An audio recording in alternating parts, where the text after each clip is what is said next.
Hey, Kina Wife Mom Boss Podcast. Thank you so much for joining me today on another episode of the Kina Wife Mom Boss Podcast. We have our guest here, Miss Stacy Lewis. Say hey, Stacy. Hey, Stacy. No, I'm just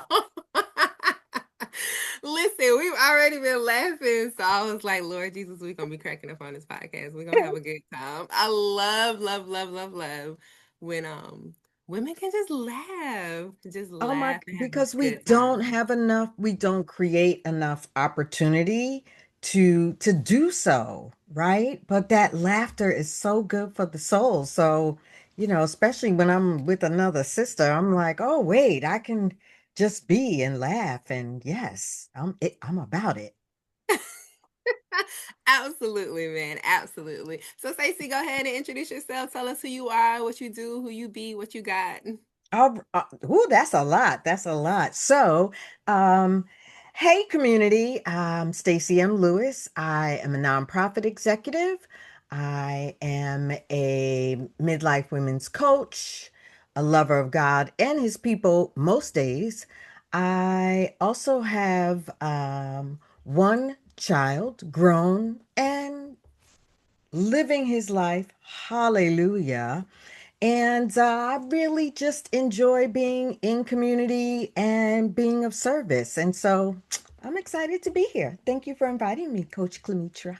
Yes, yes, yes, yes. So, your one son is grown, like grown, like, Grown, um, grown, like could do a little praise run in my office, grown, because he's a good young man. You know what I mean? Like he's just a good, oh, when I think about him, I'm godly grateful.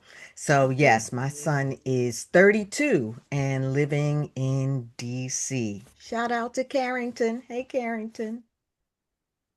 Sorry, I had to do a little adjustment there. DC. I just told my uncle we had a funeral this weekend, and Mm, what everybody got their family that has like a relative that's just like it. Like he got it all together. He got his finances together. He got his life together. Anyways, my uncle like that lives in DC. And so I was just talking to him and my husband about planning a trip up there because I haven't been to DC in years. So I yeah, I wanted wouldn't to say this is the time to go, but there's so much history. there can be so many great things to see in DC, Yeah. and it just has a great vibe on a beautiful Yeah. day. So, yeah, Yeah, yeah. He yeah, went to yeah. school in DC, so, he spent 7 years in Japan living and working, and now he's back in DC. Nice. All right. So, I'm a little jealous because we got this 2 year Wow. old here, and I'm like, look, 16 more years before we even, No, maybe 16 you years. you need to bless and release even that thinking because the reality is that, once a kingdom mom, always a kingdom mom, right? That Always looking they down. grow, they mature. You do get to move from manager to consultant. But yeah, my That's son the was, part right there. That's yeah, yeah, that's the yeah. part right there. But it takes time. And we It, even have to mature into that role. So, you just consider yourselves as growing together. ah, Hmm. Two. I- Terrific whew. two. Yeah, yeah, Lord help us. All right, so I saw a couple of things on you. It's so funny how we're in a community together. So Yes. we're on with each other probably once a week. Hmm. Just in this community, which is a great community. If anyone's looking for a community where they can find support and sisterhood, Impeccable Impact Community with Kelly Yes. Williams is a great Hmm. community to be in. I love that community. But we can give you that information later. But I found some stuff on you in your on your profiles, and I was like, oh, I didn't know that she did that. And one of the first things I wanted to ask you about was the nonprofit for young adults in the cancer community. What is Sure. that? So, I've had the honor of working. My entire career has been in the nonprofit sector. The majority of it has been spent in women's health oncology, education, and support. And so, for the last, it will be 20 years. I think November, December, something like that. I have served in an organization called Young Survival Coalition that supports young adults diagnosed with breast cancer and those that love them. So our primary audience is in their 30s, 35-ish is about the median age at diagnosis. And it's a unique community, and there I've been able to really spend my career pouring in my knowledge about educating communities and community health and the beauty of belonging and support environments. And so, yeah, so that's my day job. That's your day job. Does that organization have any significance in your personal life? It was just something that you came across and you just wanted to be a part of. I have to tell you, Clemetra, my entire career has been nothing but divine ordered. I've not been diagnosed with breast cancer. I don't have anyone. Let me strike that. My sister, my older sister, was recently diagnosed with breast cancer. Yet I've been in this space for almost 30 years now. So it really has been divine order. I don't think that I could have mapped it out or even would have mapped it out or set the destination, um, the place that I'm currently in. I wasn't smart enough to set that as the destination. So that could be, that was nothing but God. Isn't that so amazing when we can look at something? I think so often people look at opportunities or experiences that they've had and contributed to themselves. And not like in a malicious way, they just Mm-hmm. don't really take the opportunity to understand that God has allowed us to be able to do these things, and that is not something we would have thought of on our own. It's not something we would have got together on our own, but God has allowed our hearts and our minds to be open to receive his word and his instruction and to go this way and to do this thing. And sometimes I just look around and I'll be like, oh, Lord, thank you, because there's no way. Like, you can look at your generations before you can look at your family before you, and you can see that you've gone a different path and you've done a different thing. And I think a lot of people will attribute that to themselves and what they've done. Yeah, But yeah, yeah, if yeah. they really understood the hold that the enemy tries to have on the family and the generations, oh my God, like taking the opportunity to just sit and thank God for not allowing you to go the same way or to do the same thing as previous generations have done, which have not led them to a good or a promised place. Taking that moment to just really sit and honor God in that, oh, it's a blessing. Yeah, yeah. I really mean it when I say that I would have never designed it. There are things that I definitely ask God for, and so when I go back to when my son was two, let me see, when he was two, I might have still been on welfare then. And so it was it was really those earnest prayers. There are times that I wish I desire to posture my heart in the same way with the same urgency that I had then. Where Mm, I was like, Lord, I know that you will make a way. I know that there are things that you have for me that this season, right? This mm-hmm. season of um being on social services and needing to rely on others in some way, but it was also the platform that allowed me to go back to school and to be able to do so while, taking care of my son and while beginning to really tap into my strengths and gifts that God had given me. So I girl, like they say, when they talk about like, no, without God, I'd be nothing. Nothing. You just brought up a Yeah, very interesting thing because when I was younger, first of all, again, thank you, Lord, because I think people look at me and my marriage. Me and my husband have 4 kids. All 4 of our kids are just me and his. Like, I don't have multiple fathers, which is, I'm not Okay. bashing anybody that does, Right. but I attribute that to the grace of God because people act like we planned this. Our first two kids were out of wedlock. Mm-hmm. At Mm-hmm. any point in time, there could have been a separation, a division, Yes. like because we were so young, we didn't have the mindset of a godly relationship, of a kingdom relationship. We had the carnality mindset of a relationship at that age. But I did have like I had daycare assistants and stuff like that, Mm-hmm. and those things allowed me to go to school and finish school. And so the point that you brought up is people bash mothers who are on welfare.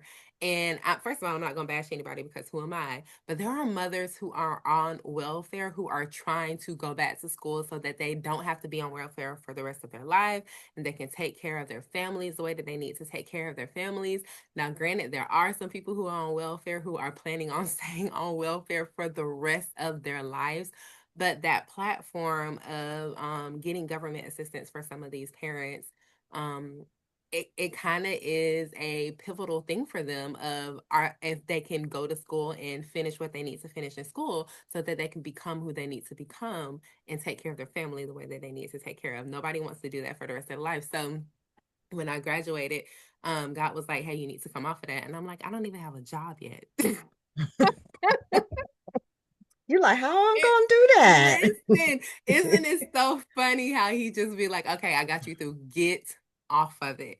And I Right, was right, like, right. "Oh, okay." So I got off of it, and baby, it was a bit of a struggle there for a couple of months, but glory be unto God because Only a daycare. couple of months? Ooh, no, I should have taken a book out of your page, a book out of your But let me library. I'm tell like a you, couple of months. But let me Woo-hoo-hoo. tell you, well, I did get a job that year, but daycare, the price of daycare is just astronomical. It just is. And Yeah. I get it. Like I'm not complaining about it. Like I get why it is what it is. I'm not complaining about that. But my mother, my mother, when I say like I miss my mother, and my mother has always been my rock, my biggest Mm, supporter, my biggest cheerleader, stuff like that. My mother, I think she paid our daycare for a few weeks because mm-hmm, she knew that we were mm-hmm. trying to it was a restabilizing situation there. Yes, yes, yes. You were looking to pivot into the right. You were like, okay, we're trying to go the right direction. And Yeah. but we all need none of us got where we are by ourselves. And we need each other, whether it be in the kingdom, this kind of system of government that we built to support and care for one another. We need each other. And, from the Bill Gates to, what the biggest preacher, the reality is that no one has gotten where they are by themselves. And Facts. for me, that has been such a lesson, right? That yes, I definitely, I had the support of my family, although my mother was very clear. She like, I ain't watching no babies. Let me just be clear. I love you. I got you, but I'm no, you got to figure that part out. But really, we do, but she did, emotionally support, right? Encourage and like, yeah, you're gonna be all right. You're gonna figure it out. And there were so many people in my life like that. And I can think about the woman who did watch my son when I went back to work. Um, she was a praying woman and, somebody that laid hands on him. And so she was doing the spiritual covering that I wasn't even in the mindset to do at that point. Amen. I was not in the mindset to lay hands on my child. And, yes, we were saying our prayers, but I know that one rest her soul in peace and power because that woman, Audrey Wade, was praying for my son. And that's one of the reasons I believe he's a great person today. But that's a whole nother digression. We need each other. And so I hope that those that are out there maybe financially challenged, whether it be on social services or not, let's remove the shame from that and let's just encourage each other to really move forward. Let's lift each other instead of, pulling down each other like the enemy Tearing would each want us other to down. do. Yeah, that's so good. We actually talked a little bit about shame in church yesterday because shame keeps you from going to the Father. Mm-hmm. But Mm-hmm. shame also puts you in a corner by yourself because you don't want anybody to know what's going on with you. And so you definitely can set yourself up to miss out on the community aspect when it is the community. Sometimes I can pull you out of what it is Yes. that, Yes, yeah, yes. that And you're going through. shame is one of the tools the enemy uses to keep us isolated, to keep us from living in and walking in what God has for us. And I mean, I had to work through a lot of shame when it came to your point, right? Having this child out of wedlock, when it came to being a single mom on welfare, when it came to really, even trying to balance being a mom, working, not having that like, oh, you need to take a day off to, because your child is sick, like all kind of just messages and making meaning from that shame. And that's what the enemy wanted. And Oh, he's so so good. I'm gonna tell y'all, like I thank said God for the yesterday in victory. church, shame is nailed to the cross too. Mm, Shame was nailed to the cross too. You don't have to bear that shame. So don't let the enemy amen. make you feel like you have to bear that shame. Just real quick, because I done got on a subject. Do you live in Pennsylvania? I do. You do. So my mom actually was born and raised in Farrell, Pennsylvania. So Oh, I think it's like huh. 2 hours from you. But when I saw Okay. that, I was like, oh, but I know we've had this conversation because your mom recently passed this week. I mean, this Mm-hmm. week, Lord Jesus, earlier this year, correct? Mm-hmm. Yes, in March. Yep. Earlier this year. Okay. So condolences on that. I know we had a conversation about that, and we were talking about the grieving process and how everyone is so different in the grieving process. And I got to look at that again this weekend because like I said, we had a funeral, and everybody just processes death so Yes. differently. And some people are, I mean, it tears them apart. And I was talking to my auntie because I was telling her I don't I don't go sit at my mom's grave like a whole lot. I think on her. I miss her.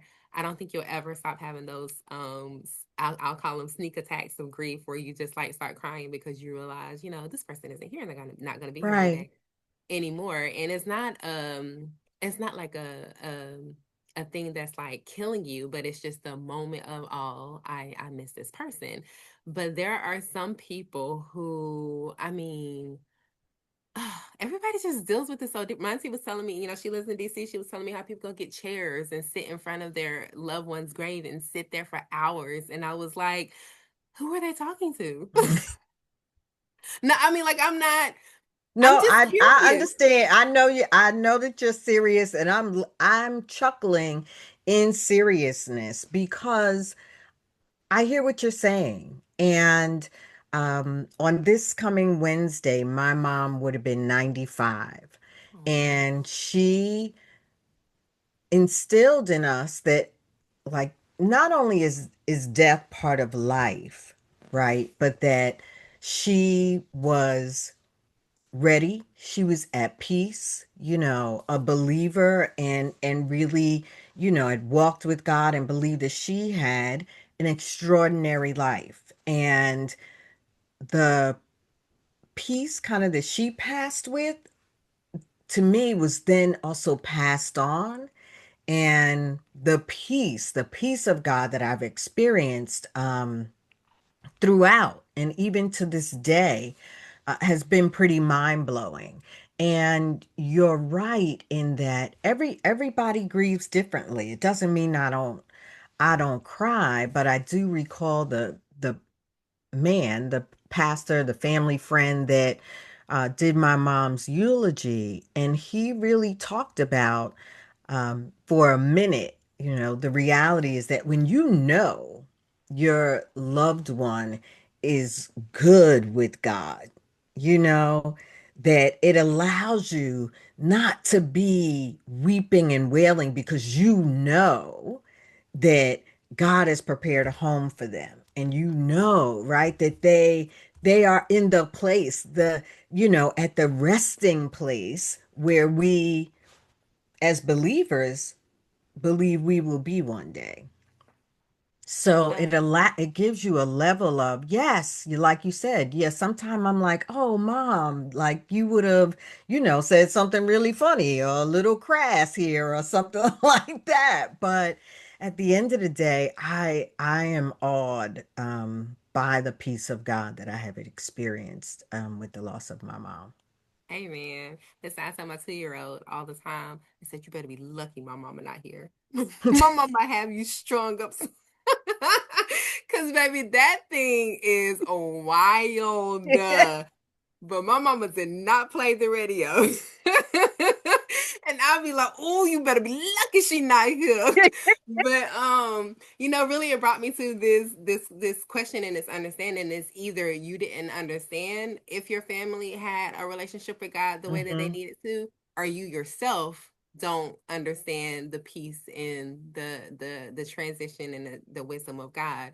And so that was kind of just something that I was looking at even as far as this weekend because there was such a peace. And I think Mm, people thought I was crazy. They were like, how are you doing, like, how are you so strong? How are you doing this? And I'm thinking to myself, I'm not strong. Like, I miss my mother. right, And right. I told only a couple of people when they were calling the time of death for my mother. I was playing music on her phone, and she had this song on there. It's called Heaven's Medleys, and as soon as they called the time of death, that song was going off at the same time, and I was like, And the "Listen, medley is done. Mm-hmm. yes." It was a Mm-hmm. sad moment, but I just thank God for it. So Yeah, yeah. yes, yes, yes. So Institute for Women Center Coaching. It's your leadership program that you have.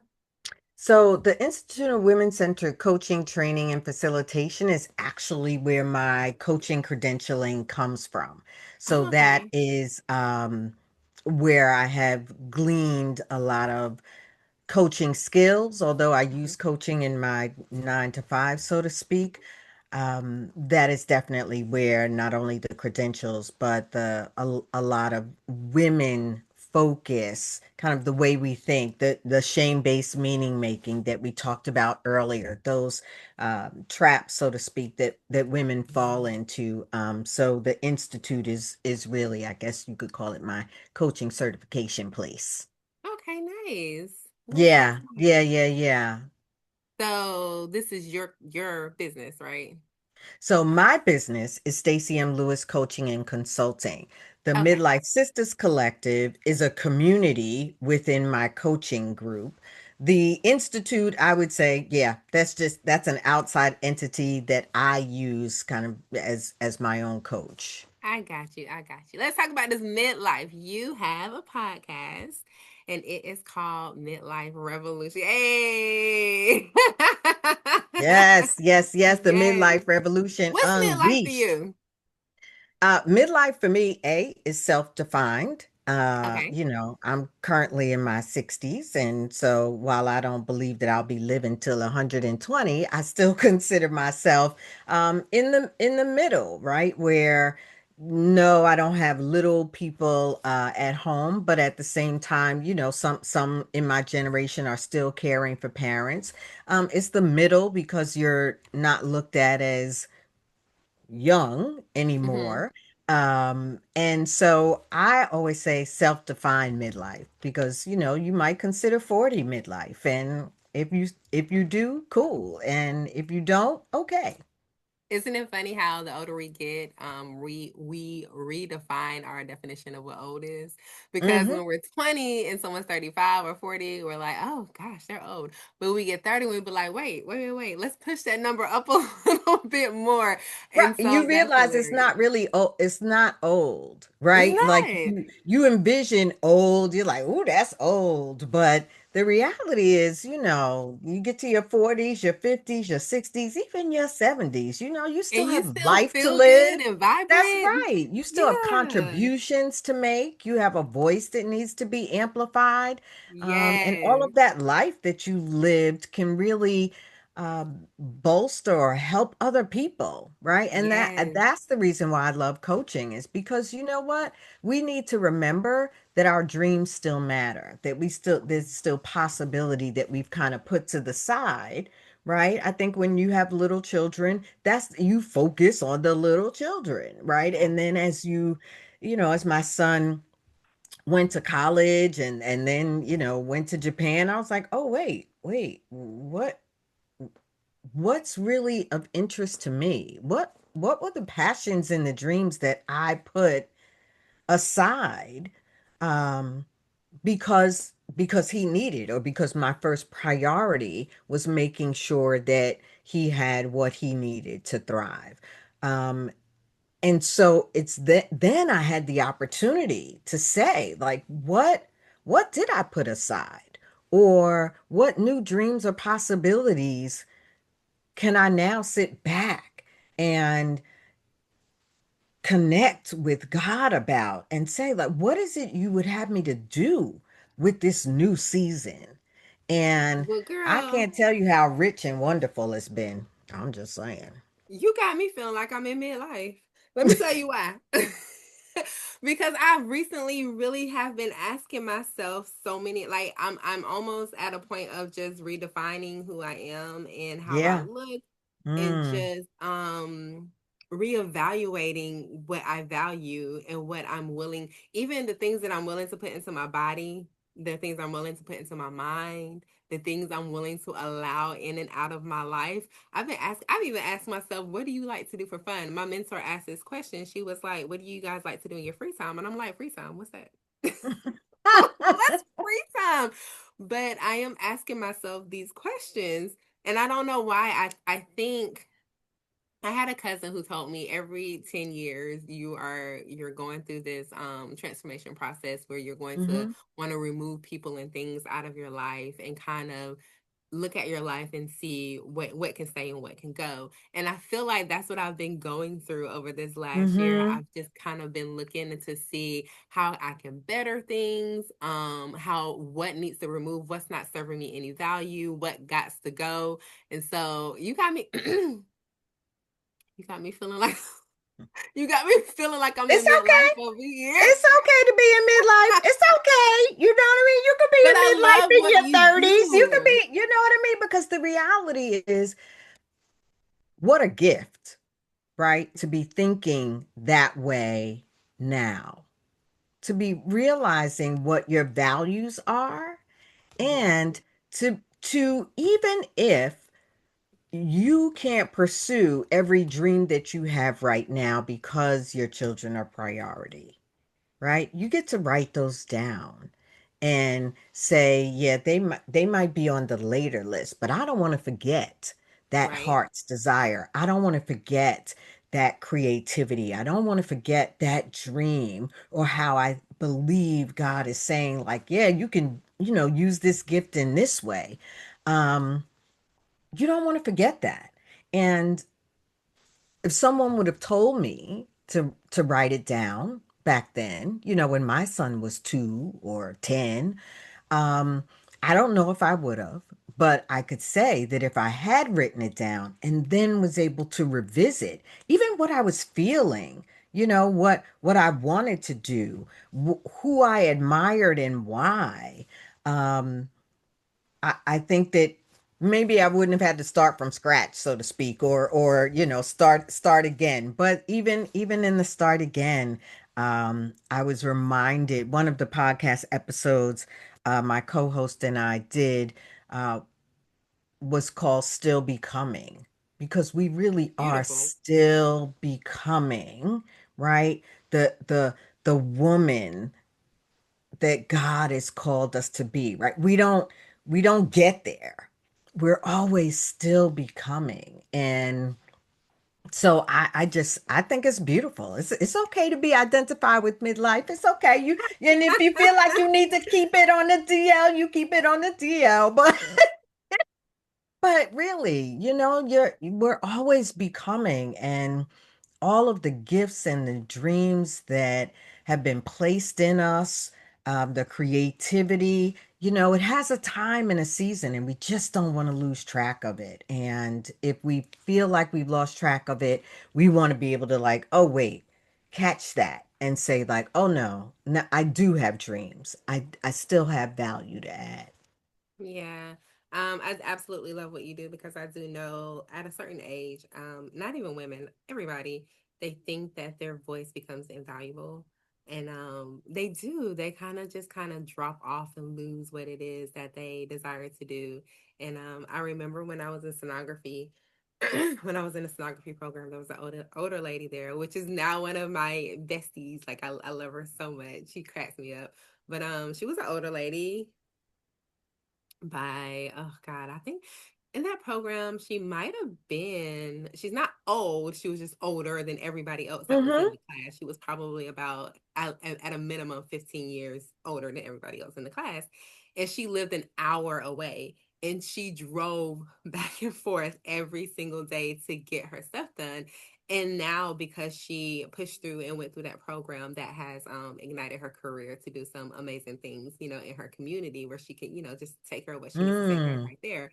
And it's amazing how God continues to use us even in a state where we feel unusable, Yep. or we feel invaluable. And I'm gonna share with you the January or the December before my mom passed away. God was speaking to me about some stuff, and I had to repent several times because I did not want to hear what he was saying. I'm just gonna be honest. I I hear I you. did not. It happens I didn't to want to us hear all. it, baby, because he said I send my people down to do my work and then I call them home. And I knew that he was talking about mom, and I was Mm. like, I don't know what you're saying, but I do not like I do not want to hear that. But using those words and taking those words and applying it to our lives right now, of you saying that, we're constantly becoming, and we are the place where we have reached a certain destination where we feel like, okay, this is what God wants me to be, and I'm not. That's the point where God is like, okay, you've done the thing that I need you to do. Come on back. But Mm-hmm. as long as we're here on this earth, we're constantly pressing to, it's like God is leading us down this journey to where we're constantly becoming who it is that he has called for us to be. And just when we thought we have reached this place of destination, God's like, there's more. Yeah, yeah, right. That's it. That's the richness. Our Yes. tagline of the podcast is celebrating the richness of midlife, right? That's the richness that it's like, oh, there's more, right? Like I've tapped into a Yes. lot of gifts and strengths and matured a lot of uh expertise in my career. And so to now be here and be able to say there's more, right? Yes. Because it wasn't just about the career, it was really about, to your point, of making sure or reconnecting with my own voice, rekindling my own voice, finding the power within me, right? That God has given within me to begin to really pursue not only my voice, but my passions. Like, oh yeah, there are other things I like to do. Like, yes, I appreciate having a great job. I appreciate being able to give my skills and my expertise to this organization and prayerfully make a difference in the lives of thousands. And I appreciate being able to have these one-on-one conversations with women where they're just being their authentic self and really revealing some of the limited thinking, the shame, the fear, the isolation that's holding them back, and to be able to really dismantle some of the lies She to said dismantle. allow. Baby, I felt that one in my spirit. Go Yeah, ahead, woo. I'm sorry. Yeah, to no, don't be sorry, because that's God, right? He's like, no, we need to dismantle these things because so many women in particular, and there's data, in particular, women of color are living beneath their possibility. Mm-mm, I have not watched the mm-mm. Tyler Perry movie. I don't watch TV a lot. But I think a lot of that is because they've been told that their voice is so valuable so many times. It's just not, and even so by other black women. We have a bad thing where we tear each other down so much. And a lot of that stems from our very own insecurities that we just push off on each other. Yes, and think about how many of us as girls were told or trained that our voice didn't matter, Right. right? That some were in the children are to be seen and not heard. Um, so there's that. But so often as girls, we're raised like our voice doesn't really matter. Like we might be heard, but what we're saying doesn't matter. Mm-hmm. And, or that we are really to acquiesce to some of the other voices, whether they be male voices or older voices, we're to acquiesce to those voices. So we bring a lot of that as young girls into womanhood, right? And I that was gonna girl say is still there. we're up here in our 50s and 60s and still holding on to the 10 and 11 and 12-year old. Right. That my voice doesn't matter. I said something to my daughter that I hope was so freeing for her. I think somebody, one of us, baby, I don't know who it was, but we said that she wasn't, what was the word? I don't know if we used the word compassionate. I'm not sure what it was. But I realized that she has brought this up a couple of times in conversations. Mm, And so we were driving back from out of town. It was just her and me in the car. I said, listen to me. Listen to me. I said, I am your mom. He is your dad. And I was talking about my mom because she poured so much into her. I said, this is your grandma. I said, but we are human. At the end of the day, sometimes we have gotten it wrong. We have mm-hmm, said the wrong thing. We have done the wrong thing. At the very end of the day, the only person that can tell you who you are is God Himself. So if we have said something, I apologize for that. I don't want you to carry that with you. If you feel like we have put a weight or a title on you that you're not, mm, remove it right now. Stop carrying it around and mm-hmm. ask God about it because we're human and we're going to get stuff wrong. Yeah, I don't yeah. want her to carry that with her for the rest of her No, life. congratulations. And what an example you've just set of how we can and should apologize to our children. Oh, Um, to really come off that pedestal of perfection and say, like, yeah, yeah, you did it we're doing wrong. the best we can here. And you're right. There's so many of those words, right, that someone spoke that we carry as our identity. And I come against that. I'm here to to come against that. And that's what God is like, no, use the gifts of encouragement that I've given you, the gift of presence, of just listening and taking in what someone is saying, the gift of reframing, all of that stuff to dismantle these limited beliefs that and I still struggle with my own limited beliefs. Let me know. I'm not here to say, I'm a pillar of perfection, but I think that goes back to we need each other. And why I have my own coach, but we really have to um stop the silence of our own voices and encourage, like you were saying, that whole piece about women just really being nasty. Let's just call it what it is, right? Nasty to each other, being mean, being envious. We know it always comes from a place of insecurity. And it never is coming from a place of strength, power, or confidence, right? You don't tear down someone when you're feeling confident. Yeah, yeah, You yeah, don't tear down someone when you're feeling like, no, I'm on the road that God would have me to be on, and yep, I want to see you on. You don't tear down you don't tear down a sister that way. You don't. But it always comes from their own place of insecurity.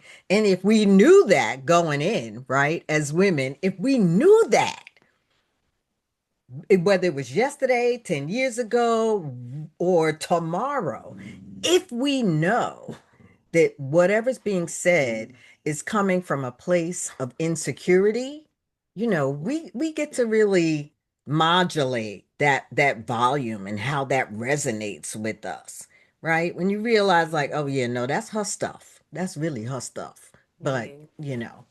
we got It to will do that. probably still hurt a little bit, but it wouldn't be it wouldn't penetrate as much as deep.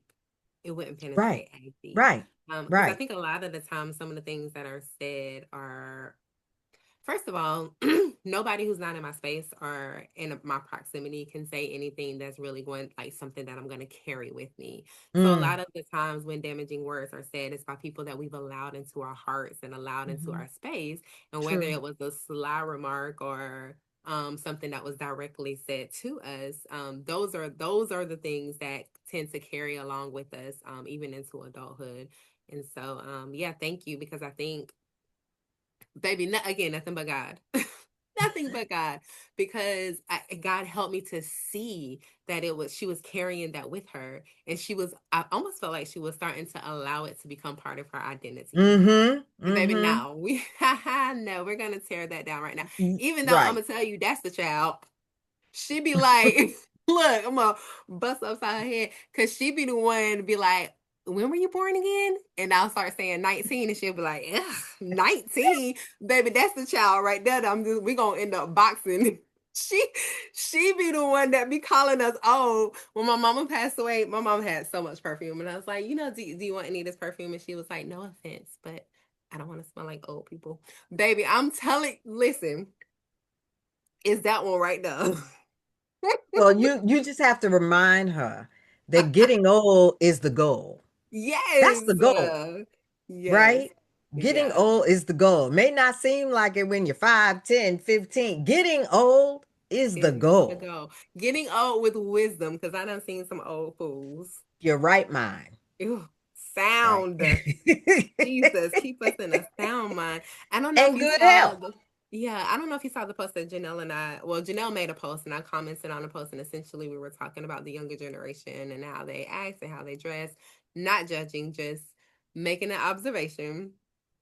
And I was just talking about how, um, I mean, the generations were lost before them. It didn't just start with them. It's just now that we're seeing the fruition of it through them, because we have older grandparents that don't want to be called grandma. Like, they don't want Hmm. to be called grandma. They want to be called Mimi, or like they want to be called something that's not going to make them feel like they're older.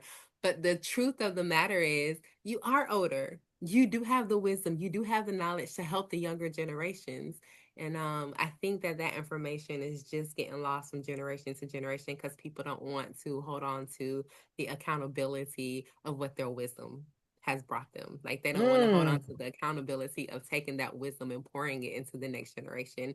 And I don't know if that's because of a mindset of what they feel like they missed out on, or if it's because, is it rebellion? I don't know what it is. Speaking of Yeah, that's speaking of interesting. midlife.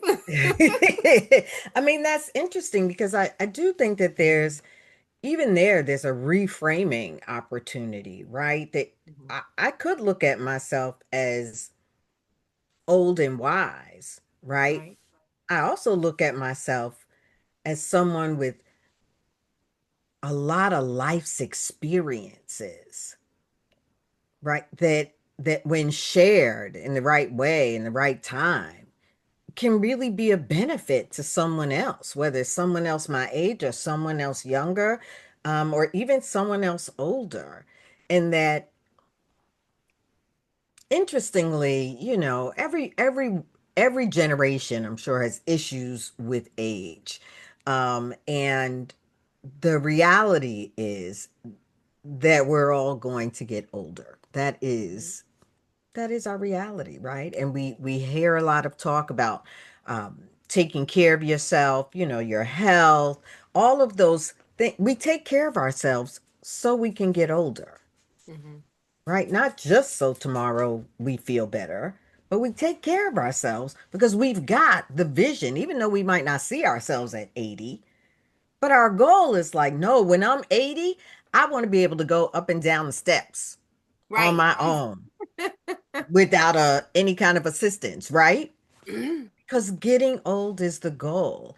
And I think a lot of times people don't necessarily want to deal with their age or where they are, is because of the mindset that they have about what getting old means or what being old means. They don't want to deal with No, it. now as you were talking, I was God was giving me some downloads, and just basically Mm, that's the difference between godly wisdom and God giving us over to a depraved mind. mm. Because if we have the carnality in our mind and we don't have God along with the wisdom, the Well carnality said. says that this, I mean, you know what I mean? The carnality Yes, takes yes. over and it takes you astray. And so That God it's will about give you you, over right, in your to a age. depraved Mm-hmm. mind. And so now Mm-hmm. what you're pouring into the next generation is not the godly wisdom that you've learned, it's the depravity, like the depraved mindset is what you're pouring into these kids or pouring into your kids or your grandkids. It's the carnality mindset of desiring what's in the world and not honoring God with your life, your wisdom, and your age. So Yeah, yeah, no, I want to share it all, like what God has done that I wouldn't be here because I can certainly go into the many of things that I have done that would, under foolish, normal circumstances, I would foolish not be things. here, but foolish, foolish. Ooh. And it really is about all that God has done and the grace, the loving grace that God has shown that allows me to really talk about like, yep, here I am. I'm enjoying this midlife journey and I hope and pray that, I can be an encouragement to others to do the same. Because You you are got an one encouragement, life to girl. live. Oh, thank you. You are an encouragement. And I want you to stop saying that you ain't encouraging. No, I that's the goal. Like I want It is to, the goal. encourage. You're doing an amazing job. You've encouraged me, Amen. girl. You've encouraged me just on this podcast because I Yes, was it's like, okay to "Hmm." be in midlife. It You're was funny. it was a light bulb moment. It was wait, am I dealing with midlife stuff right now? Which is it, you are right. It is perfectly fine. I just hadn't thought about it really as dealing with midlife. I think you know what? I'm a lie. I'm lying. I did, and I was like, girl, you too young to be thinking about midlife stuff. I did. And you know what? You don't even have to put a label on it. That's it. That's why I said self-identified. You don't have to put a label on it because you're always, the seasons change. And so you might not be in the season of, of youth and young adulthood. Maybe you're just in a new season and you don't necessarily see yourself in midlife, but you also don't see yourself in that youth and young adulthood. Facts. Look, I'm over here process. Facts. It's, we in Oh seasons. We're just God. in different seasons. So Stacey, tell us anything that you have going on, coaching programs. How can we get in touch with you? Do you have any books? Do you have any program stuff coming out? Oh, that's exciting. I do not have any books. Yeah. My most active social But media is on yeah. LinkedIn. The rest, I don't really have a lot of patience for. I'm just going to tell the truth. I do have a YouTube channel as well, but primarily I can be reached at thestacymlewis.com. I'm about to launch a confidence challenge, a 5-day challenge. And I'm so glad that you're making me put it out here because it's like one of those things that it's just been sitting there and You I've know been that's like, what our yes, coach God, taught I'm us going to do. Yes, God, I'm gonna do it. I know, I know, I know. So you're making me put it out there. So I'm going to be within the next couple of weeks launching a 5-day confidence challenge because so many of us are just kind of struggling or questioning our own confidence. And post that confidence challenge, there'll be a confidence chrysalis, which is a 90-day group coaching program that I'll be offering. So I'm really looking forward to that. I do have a couple of slots on my calendar for one-on-one coaching. And if you know how to reach Coach Clemetra, you know how to reach me. Stacey, I did not know you have a website. Is that listed on LinkedIn? Yes, it should be. It Is is it? the STACYMLEWIS.com. Okay. I'm Okay. happy to share it with you, but yes, it should be there. Hmm. Okay, I got you. I got you. That is awesome. I'm so glad that you got this challenge coming up. That's amazing. And did you hear me say yeah on the book? Yeah. You got a yet praise, huh? No, I didn't hear you, but you emphasized it. So, yes, ma'am. I'll take a yet on the book. I don't, there's so many times I've thought about writing a book, and because what happens is once you start digging, you got to keep digging. And Yeah. sometimes you don't really like what you unearth, what you remember, what you're like, ooh, yeah, that was. It's so freeing though. A Mm, new level of liberation through writing a book. okay, I received that. I'm gonna leave you alone. Okay. All But right, that's Keena. because we're in community. So you know how to bother me in other ways, Look, right? so I don't have to bother you right here on the podcast. You know what I mean? I can just send you a message. So, anyways, thank you, Keena Wife Mom Boss community, for joining us on another episode. Another great episode of Miss Stacy. Thank you so much for pouring into our community. Anything else you Thank want to you for say before having we me. end? Thank you so much for having me. It has been a joy and a blessing to spend this time with you and your community. Thank you so much for having me. Yeah, absolutely. All right, y'all. I will catch you on the next episode. Talk to you later. Bye.